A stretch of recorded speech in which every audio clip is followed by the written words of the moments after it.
All right, Shalom. I want to start off by giving all praise, honor, and glory to Yahweh, Bahashem, Yahweh Shai, Bahashem, Rakak, Wadash. Double honors to the apostles and elders at Great Millstone for teaching me this truth. Shalom to the hopeful elect on the highways and byways, pushing the truth. It's your brother Rabbi Knapp coming out with a lesson, Lord willing, that's edifying. Well, I'm just gonna, I'm just reading the scriptures, but kind of just studying. But I figured I'd just do a video on it and see if it's edifying or not. But I'm just gonna go read and grab precepts as I go, and kind of go from there. But I'm gonna start off in the book of Deuteronomy, the end of Deuteronomy. It's the last chapter, verse 34, the death of Moses. Okay, so this is the end of the first 5 books, which is the Torah. Going into the book of Joshua. You read about Genesis in the beginning. You learn about Abraham, Isaac, Jacob. Okay, and then you go from Genesis, Jacob had 12 kids or 12 sons and a daughter. But we know through Numbers 1 and 18, the census of Israel's warriors. Let me start at 2. I'll start at the top. This is the book of Numbers 1 and 1. And the Lord spake unto Moses in the wilderness of Sinai in the tabernacle of the congregation on the first day of the second month, in the second year after they were come out of the land of Egypt, saying, Take ye the sum of all the congregation of the children of Israel after their families by the house of their fathers, okay, with the number of their names, every male by their polls, okay. So by the house of their fathers, that's what determines the your lineage, okay. It's by the house of the fathers, not the mother, okay.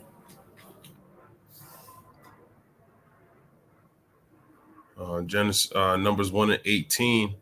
And they assembled all the congregation together on the first day of the second month, and they declared their pedigrees after their families by the house of their fathers, according to the number of the names from 20 years old and upward by their polls. Okay, so that's how you determine the your pedigree is through your father. All right. So jumping from Genesis, Abraham, Isaac, Jacob, the end of Genesis, you got Jacob dies. Then you're going into the end of Genesis, Joseph dies. Then you go into Exodus, a new king gets set up, and they don't know that king. The Egyptians don't really know that king. So this king doesn't like Egypt. Doesn't like the Hebrews. So he puts more hell on the Hebrews, and he comes up out of. Then we come up out of. Lord raises up Moses and Aaron, and and then we get into the Exodus. We're given the Passover. He puts plagues on Egypt. We leave. We're in the wilderness. We get salvation from that captivity. Lord makes a covenant with us in the wilderness, gives us laws, and the book of Numbers kind of goes into Slaki. Hold on. Book of Numbers goes into the time we spent in the wilderness. Okay. And then we go all the way from Egypt through the Red Sea, through the wilderness in circles for 40 years. Okay. Until we camp at the land of Moab. Okay. And that's where we're at in Deuteronomy 34th, trying to give an account or some context of where we're at in this verse. All right. So Moses does everything he could do for us, and now we're here at the end of Deuteronomy. Okay. This is the book of Deuteronomy 34:1. And Moses went up from the plains of Moab unto the mountain of Nebo to the top of Pisgah, that is over against Jericho. And the Lord showed him all the land of Gilead unto Dan. Okay. So he showed him all the land of Gilead unto Dan. Actually, matter of fact, let me open up another. So I want to grab some. I might even go in the NLT a little bit and grab some precepts. Numbers 27 and 12. One day the Lord said to Moses, climb one of the mountains east of the river and look out over the land I have given the people Israel. And that's what he's doing in Deuteronomy, the 34th chapter. Okay. He's showing them all the land of Gilead unto Dan. In fact, let me see if we can.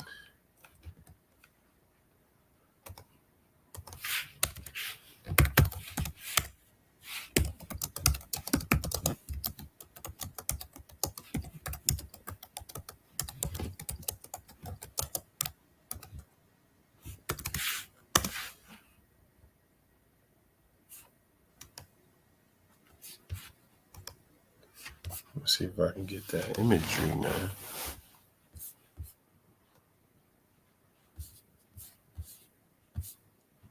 Hold on. What is land of Gilead in the Bible? You know, I'll try to get some images, but when Moses looked over, but let me see if I can go into images.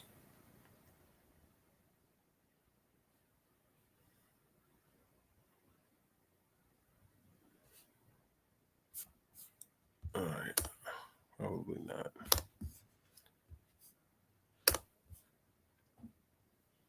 Okay. All right, let's get another preset. Let's go to the book of Numbers.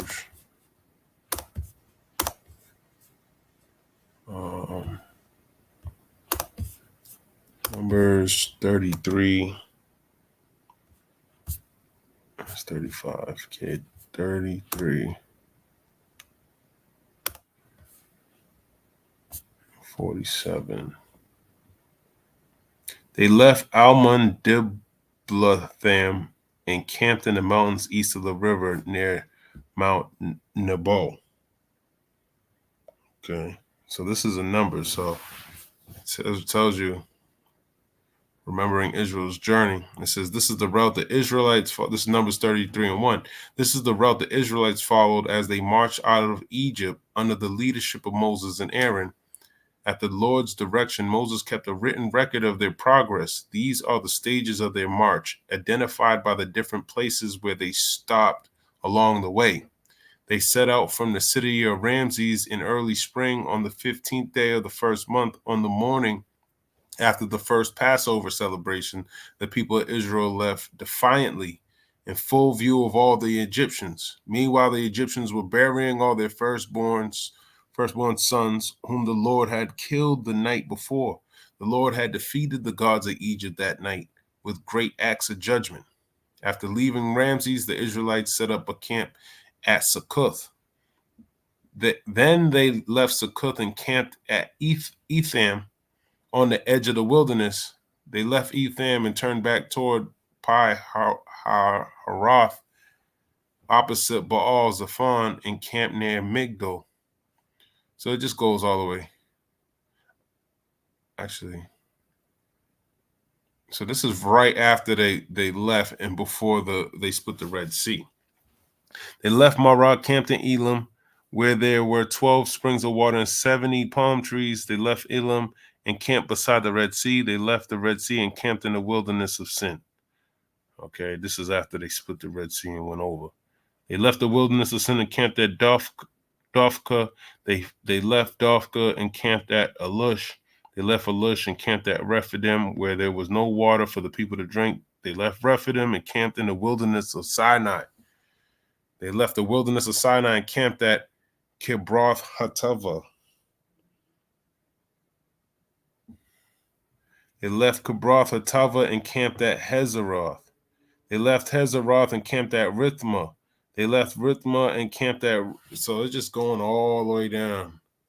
A full record of each spot that they went to.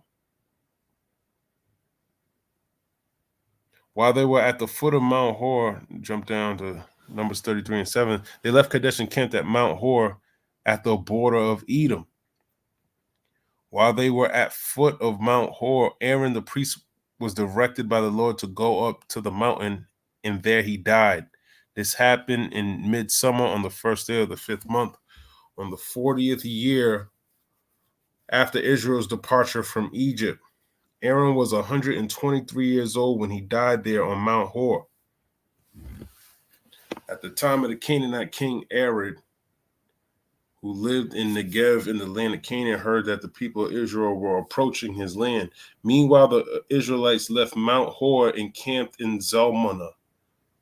Then they left Zalmunna and kept in Panan.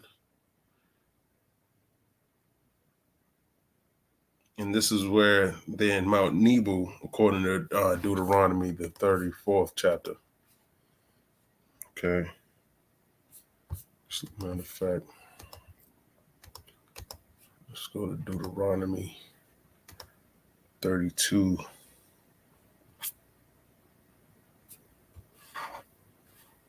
And 49. Moses' death foretold. I'll start at 48. Deuteronomy 32 and 48. The same day the Lord said to Moses, go to Moab, to the mountains east of the river, and climb Mount Nebo, which is across from Jericho. Look out across the land of Canaan, the land I am giving to the people of Israel as their own special possession. Then you will die there on the mountain. You will join your ancestors, just as Aaron, your brother, died on Mount Hor and joined his ancestors. For both of you betrayed me with the Israelites at the waters of Meribah and Kadesh in the wilderness of Zin. You failed to demonstrate my holiness to the people of Israel there. So you will see the land from a distance, but you may not enter the land I am giving to the people of Israel. So what did he do on Meribah? Grab that account. I think it's Numbers 20th chapter.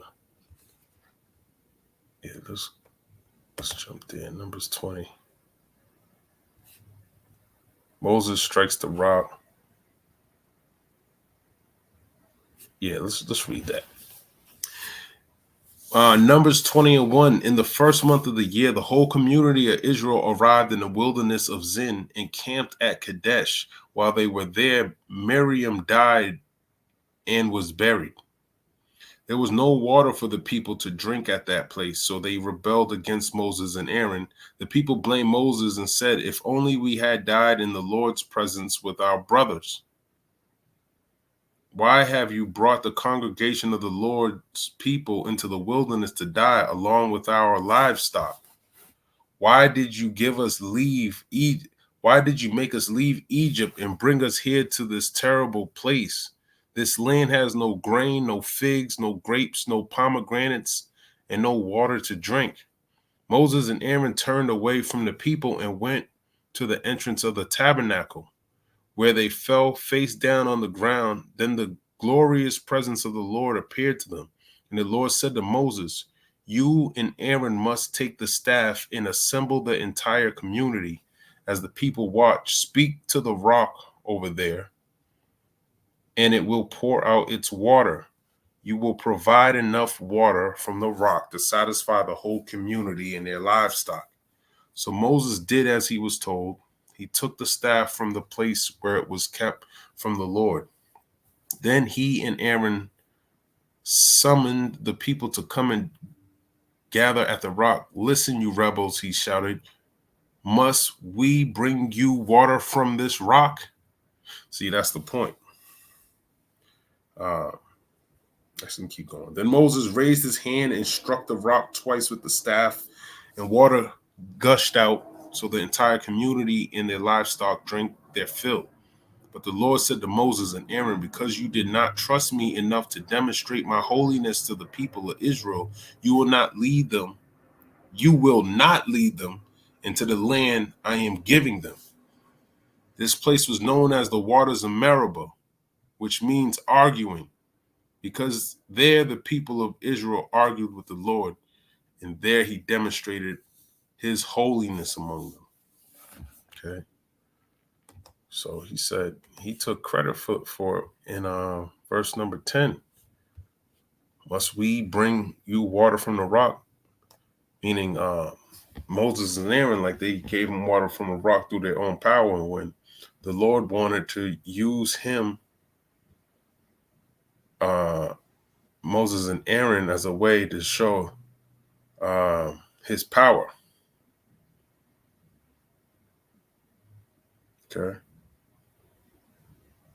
And right here, it says, you and Aaron, Numbers 20:8, you and Aaron take the staff and assemble the entire community as the people watch, speak to the rock over there, and it will pour out its water. You will provide enough water from the rock to satisfy the whole community and their livestock. So Moses did as he was told. He took the staff from the place where it was kept before the Lord, but he didn't show any reverence to the Lord, and the Lord didn't like that. As a matter of fact, he didn't like that so much, he put Aaron and Moses to death and didn't allow them to see the promised land. Okay, just getting some back context to it.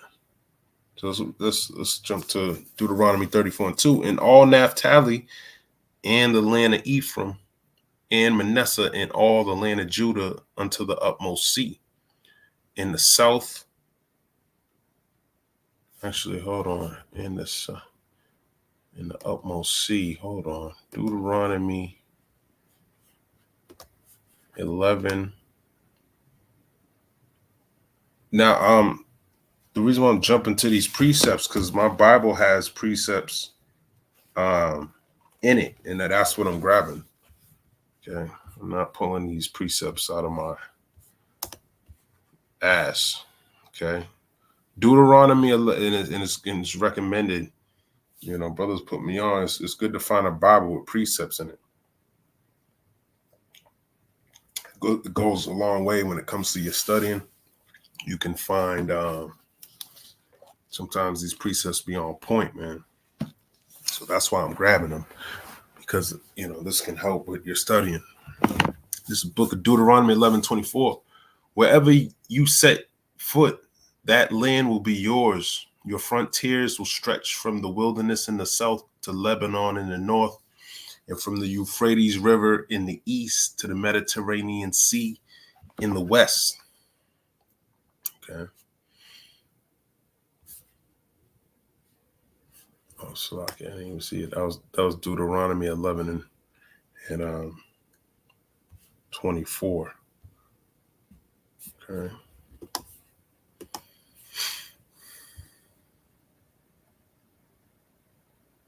All right. Deuteronomy 34:3. In the south, in the plain of the valley of Jericho, the city of palm trees unto Zoar. And the Lord said unto him, this is the land which I swear unto Abraham, Isaac, and unto Jacob, saying, I will give it unto thy seed. I have caused thee to see it with thine eyes, but thou shalt not go over there. So Moses, the servant of the Lord, died there in the land of Moab, according to the word of the Lord.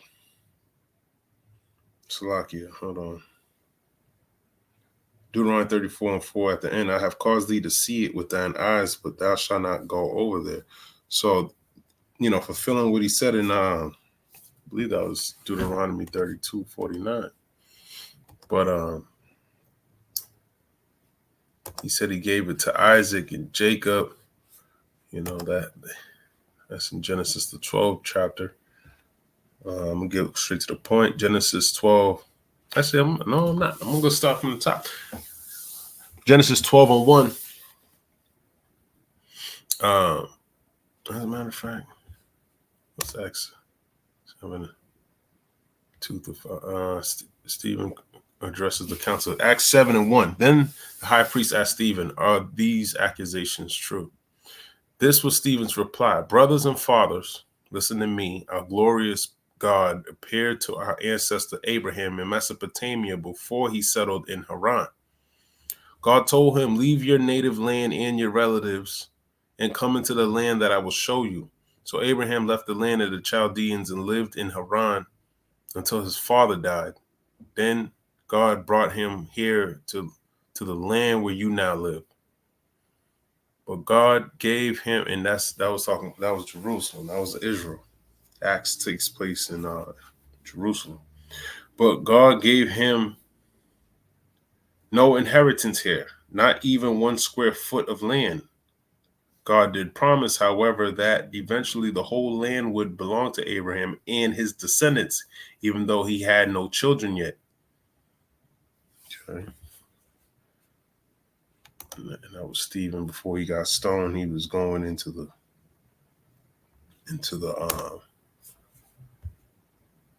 history.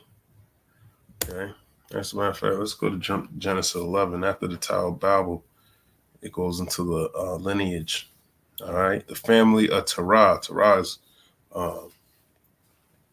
Abram's father, Abram, who was later called Abraham.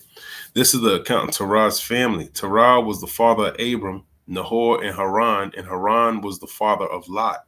But Haran died in Ur of the Chaldeans, the land of his birth, while his father Terah was still living. Meanwhile, Abram and Nahor both married. The name of Abram's wife was Sarai, and the name of Nahor's wife was Milcah. Milcah. And her sister Iscah were daughters of Nahor's brother Haran. But Sarai was unable to become pregnant and had no children. One day, Terah took his son Abram, his daughter-in-law Sarai, his son's Abram's wife, and his grandson Lot, his son Haran's child, and moved away from Ur of the Chaldeans. He was headed for the land of Canaan, but they stopped at Haran and settled there. Terah lived for 205 years and died while still in Haran. And we're going to jump over to Genesis 12. The Lord said to Abram, "Leave your native country, your relatives, and your father's family, and go to the land that I will show you. I will make you into a great nation. I will bless you and make you famous, and you will be a blessing to others, and will bless those who bless you and curse those who treat you with contempt. And all the families of the earth will be blessed through you." So Abram departed as the Lord had instructed, and Lot went with him. Abram was 75 years old when he left Haran. He took his wife Sarai, his nephew Lot, and all his wealth, his livestock, and all the people that he had taken into his household at Haran, and headed for the land of Canaan. When they arrived in Canaan, Abram traveled through the land as far as Shechem. There he set up camp beside the oak of Moreh. At that time, the area was inhabited by Canaanites.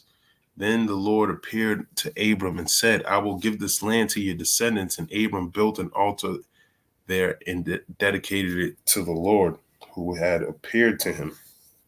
After that, Abram traveled south and set up a camp in the hill country with Bethel to the west and Ai to the east.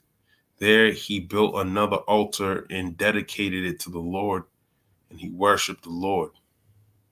Then Abram continued traveling south by stages towards Negev.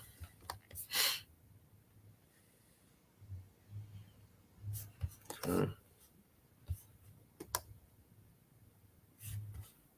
What's this? Abram's lot separated. Genesis 13:15. I am giving all this land as far as you can see to you and your descendants as a permanent possession. So that land still belongs to the descendants of Abraham. Okay, that's an inheritance to Israel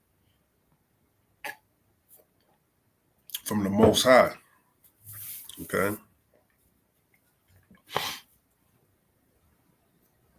So meaning you so-called Negroes, Latinos, and Native Americans got land, man, that belongs to you.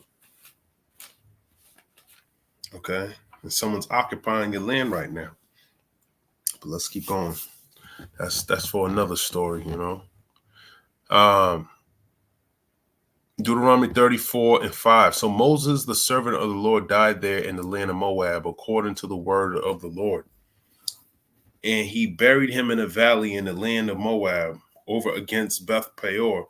But no man knoweth of his sepulchre unto this day. That's spirit, man. I think Jude talks about that too. It's just something about Moses' grave. I just want to grab the precept. This book of Jude 1.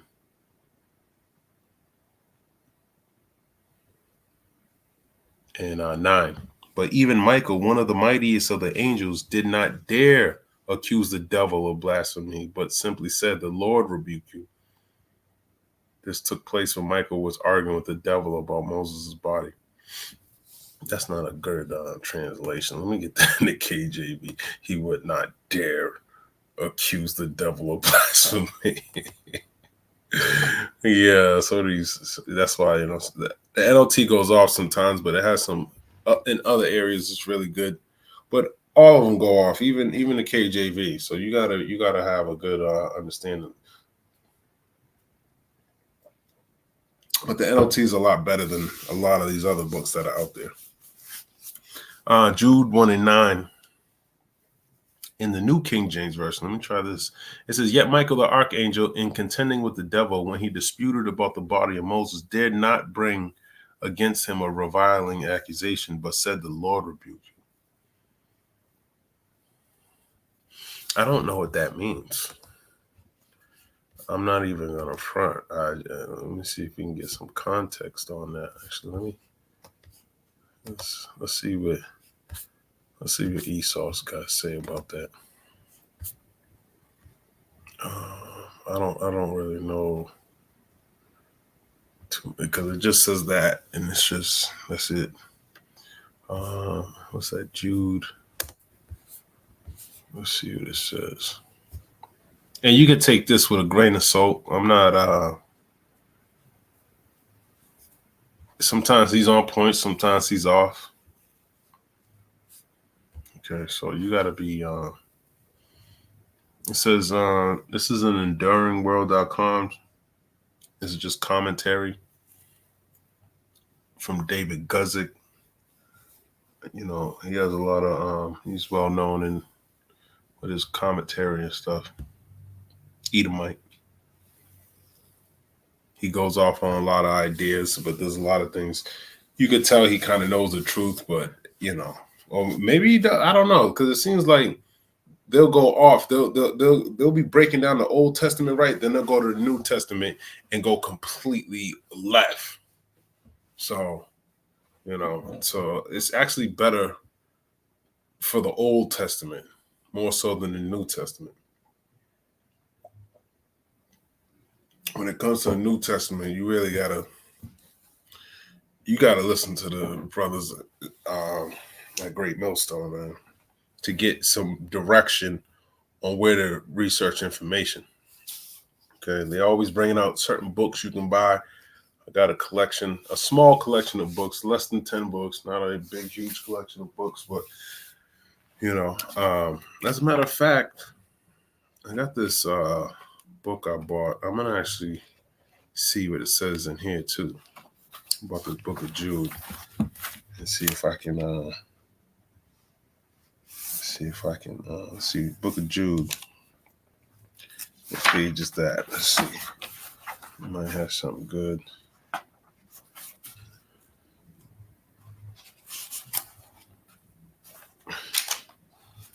All right, Revelation, and then the book of Jude.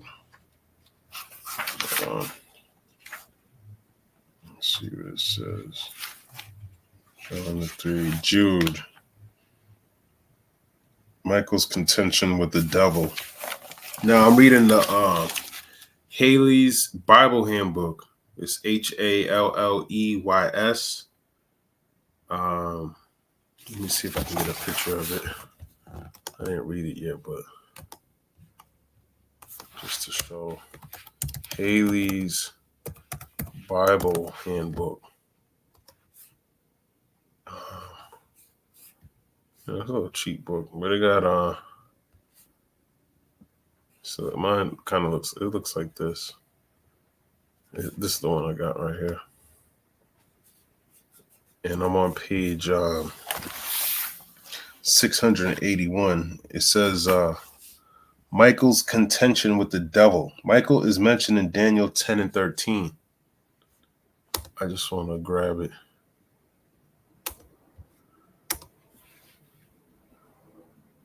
Let's get the blue letter again. Daniel 10.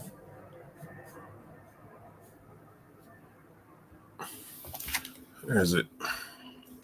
Daniel 10 and 13. But the prince of the kingdom of Persia withstood me 21 days. And behold, Michael, one of the chief princes, came to help me, for I had been left alone there with the kings of Persia. Visions of the glorious man. So in Daniel, the 10th chapter, Daniel's talking to an angel. And the angel, I believe, is Gabriel. I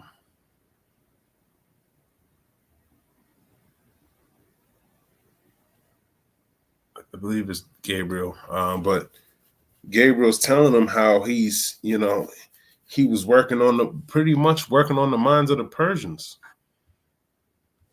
Just like he said, for I had been left alone there with the kings of Persia, showing you the spiritual aspect of things that are going on, man. These spirits are doing the will of the Lord, man. Okay, but let me keep going. Michael is mentioned in Daniel 10 and 13 and 21. Let's see what 21 says.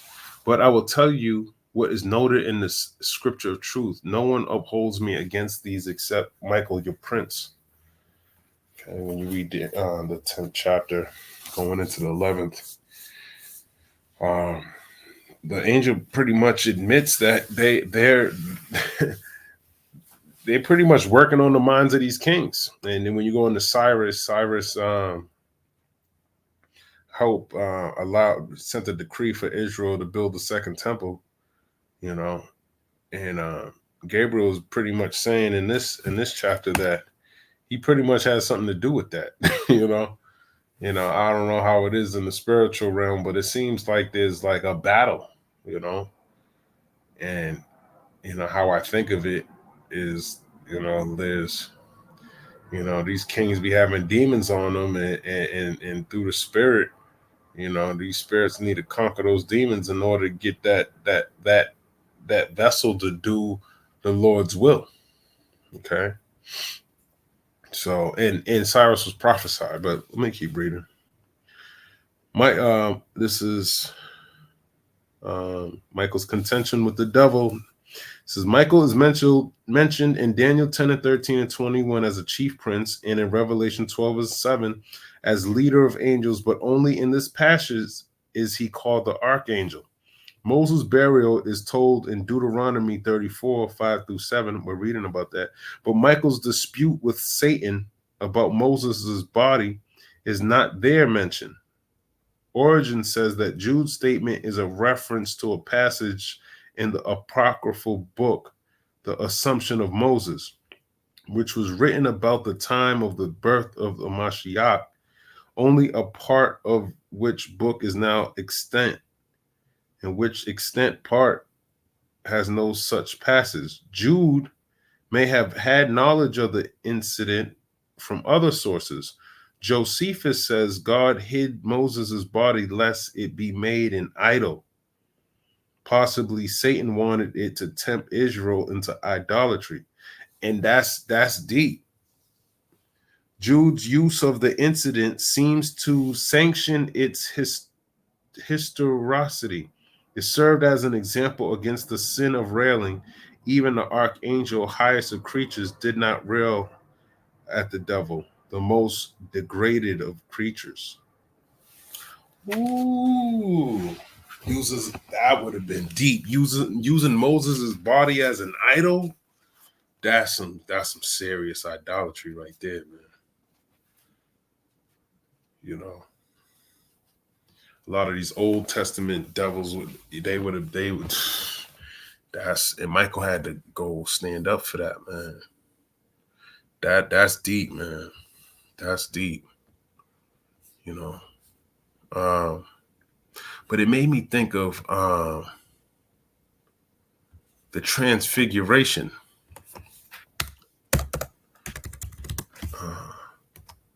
The Transfiguration, KJV.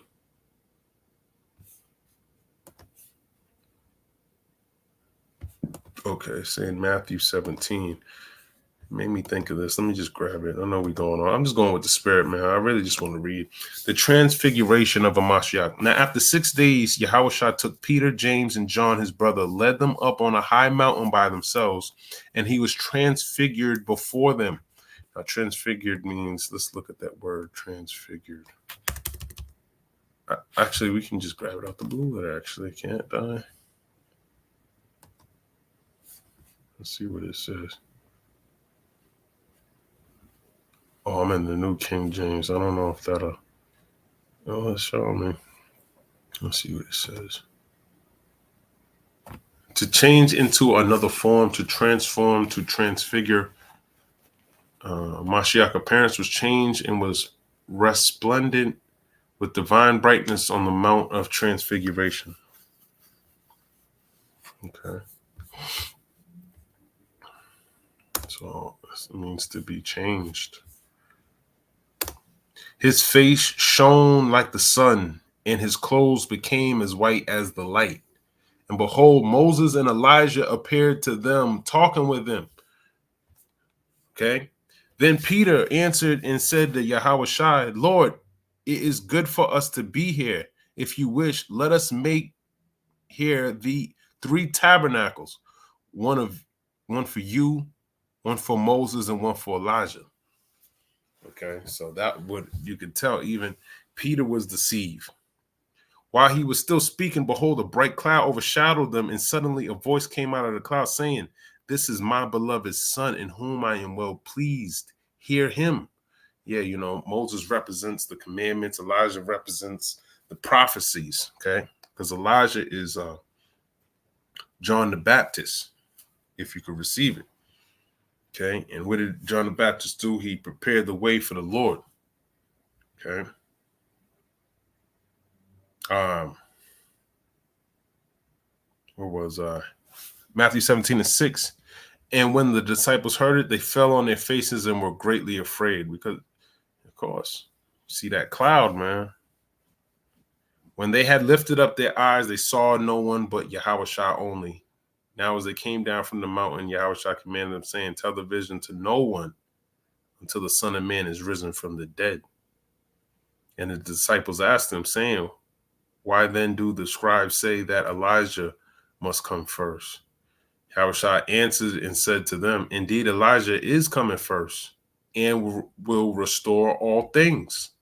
And we know, you know, through the doctrine of Great Millstone that Elijah came back again. Not only as John the Baptist, but he came back again in 1969 as Abba Bivens. Or was it, 1969?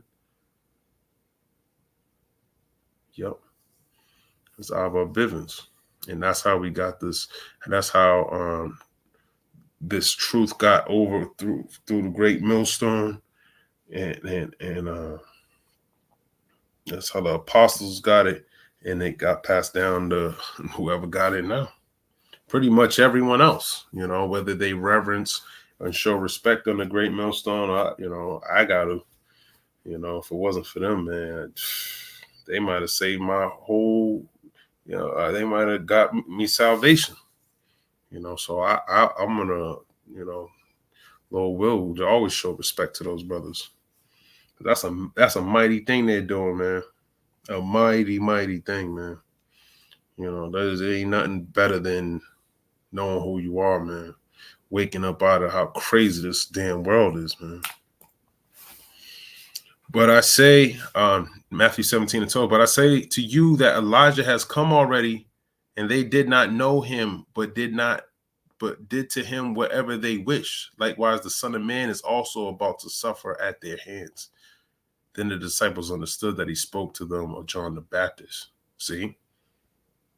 Reiterating that Elijah is John the Baptist, showing you that there is a reincarnation. And there's many other scriptures, But, making Moses an idol. And you can see that I brought this up to show you that Peter even kind of wanted to make here 3 tabernacles, one for you, one for Moses, or one for Elijah. So, that would have been a possibility, man. But let's get back to Deuteronomy 34. I'm glad I actually went to this chapter, man. I didn't think it was gonna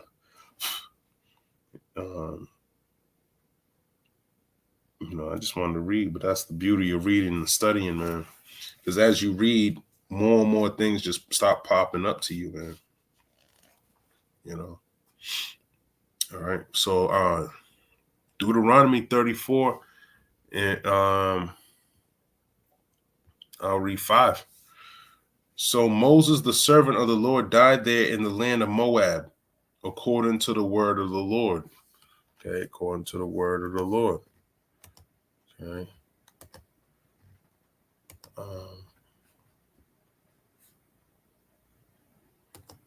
Deuteronomy 32 and 50. Moses to die on Mount Nebo. Then the Lord spoke to Moses that very same day, saying, go up to Mount of Abraham, Mount Nebo, which is in the land of Moab, across from Jericho. View the land of Canaan, which I give to the children of Israel as a possession, and die on the mountain which ye ascend, and be gathered to your people, just as Aaron, your brother, died on Mount Hor and was gathered to his people. Okay.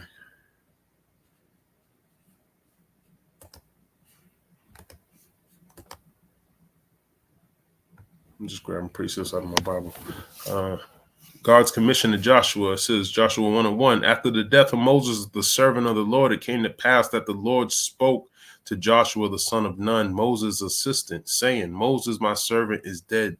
Now therefore arise, go over this Jordan, you and all this people, to the land which I am giving to them, the children of Israel. Okay. All right, let's go to verse 6. And he, Deuteronomy 34:6, and he buried him in a valley in the land of Moab, over against Beth Peor, but no man knoweth of his sepulcher unto this day. And we just read in, Jude 1:9. That's why the Lord did that, man. The Lord did that just for that.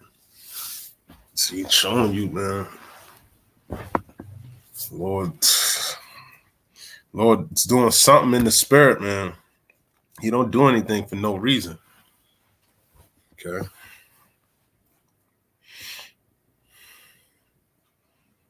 Oh, it even gives you the precept for Jude 9. That's the spirit. I was already thinking that. Deuteronomy 34:7. Moses was 120 years old when he died. His eyes was not dim, nor his natural force. Oh, so lucky. I didn't even switch it. Deuteronomy 34:8. And the children of Israel wept for Moses in the plains of Moab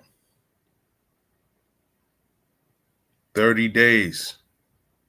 So the days of weeping and mourning for Moses were ended. Okay, so they wept for Moses 30 days. It's the book of Numbers 20 and 29. Now, when all the king congregation saw that Aaron was dead, all the house of Israel mourned for Aaron 30 days. So they both got mourned for 30 days. But Aaron died in Numbers and on Mount Hor, and Moses died I think it's in Mount Nebo, in the plain of Moab, in Deuteronomy. Verse 9, and Joshua the son of Nun was full of the spirit of wisdom, for Moses had laid his hands upon him, and the children of Israel hearkened unto him and did as the Lord commanded Moses. So Moses gave the leadership over to Joshua. Okay.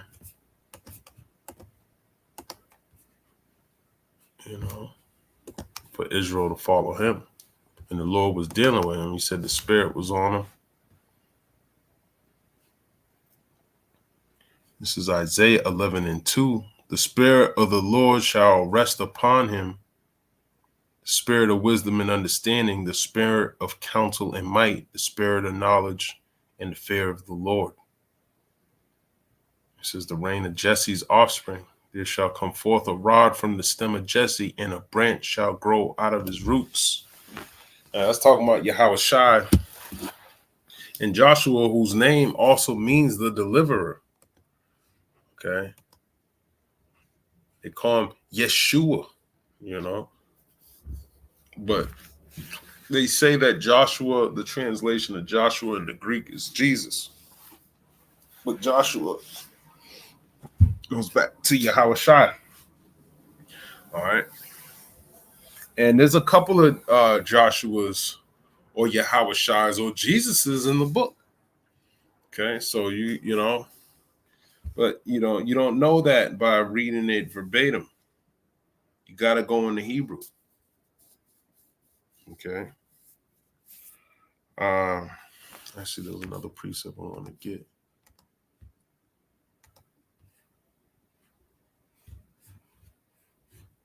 I want to go to Daniel 6, verse 3. Then this Daniel distinguished himself above the governors and satraps, because an excellent spirit was in him, and the king gave thought to setting him over the whole realm. Actually, let me read that in KJV. Daniel 6:3. Then this Daniel was, I'll read it from the top. It pleased Darius to set over the kingdom 120 princes, 120 princes, which should be over the whole kingdom, and over these 3 presidents, of whom Daniel was first, that the princes might give accounts unto them, and the king should have no damage. Then this Daniel was preferred above the presidents and princes, because an excellent spirit was in him, and the king thought to set him over the whole realm. Okay. Just like the Lord wanted to set up Joshua. Okay. Deuteronomy 34:9. And Joshua, the son of Nun, was full of the Spirit. Now Joshua, from the tribe of Ephraim, was full of the spirit of wisdom, for Moses had laid his hands upon him, and the children of Israel hearkened unto him, and did as the Lord commanded Moses. And there arose not a prophet since in Israel like unto Moses, whom the Lord knew face to face. So it was not nobody, the Lord, and if you can receive it, Lord's King, Moses is King David. So just like King David was seeking after the Lord's heart, that's why that there's a special relationship with King David and the Most High. Okay. Most High loves King David. And he loves Yahushua too, but he loves King David. He loves him, man. And he proved that through the scriptures, man, helping him win all those battles, man. He pretty much made David invincible. And he lived long, and he died old. After all them battles, you would think he would have died a grievous death, man. He gave him a honorable death and an honorable life. Deuteronomy 18:15, the Lord thy power will raise up unto thee a prophet from the midst of thee, of thy brethren like unto me, unto him ye shall hearken. Okay. Joshua is an Israelite from the tribe of Ephraim. Moses is an Israelite from the tribe of Levi. Jump down to 18. I will raise them up a prophet from among their brethren like unto thee, and will put my words in his mouth, and he shall speak unto them all that I shall command him. Okay. Just like it says in Amos, book of Amos 3:7. Surely the Lord power will do nothing, but he revealeth his secret unto his servants, the prophets. Okay. So that's what he does. That's how he communicates. Okay. Deuteronomy 34:11. And all the things and the wonders which the Lord sent him to do in the land of Egypt to Pharaoh and to all his servants into all his land. Okay. To all his land.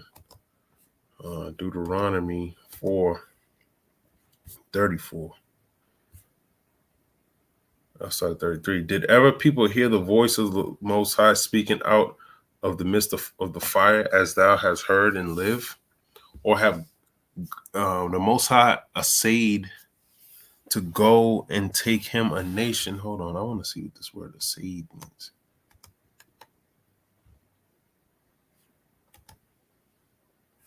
Determine the content or quality. See, determine the content or quality of a metal or attempt. Okay.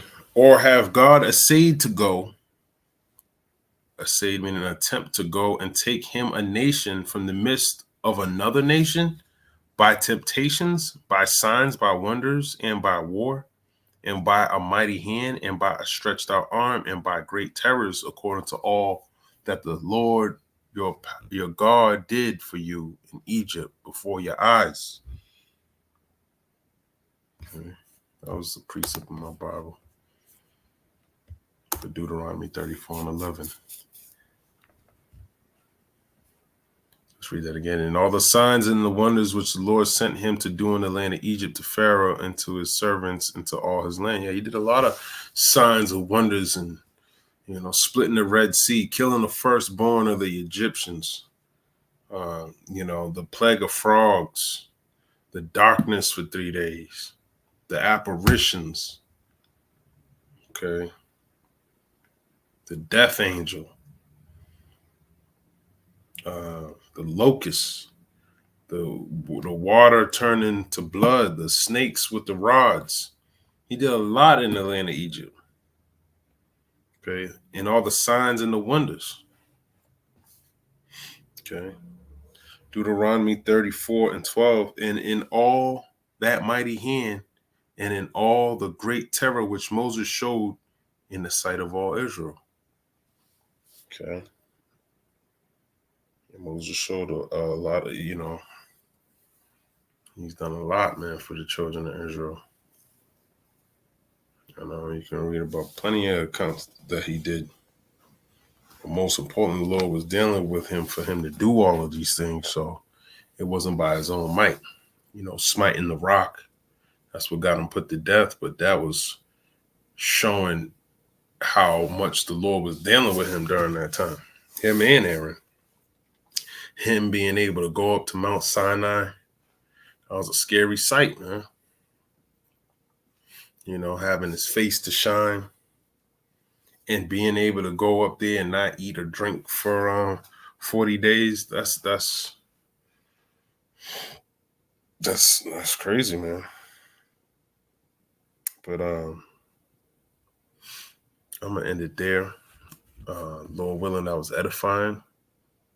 And I want to end it by giving all praise, honor, and glory to Yahweh, Bahashem, Yahweh Shai, Bahashem, Rakakwadash, Shalom.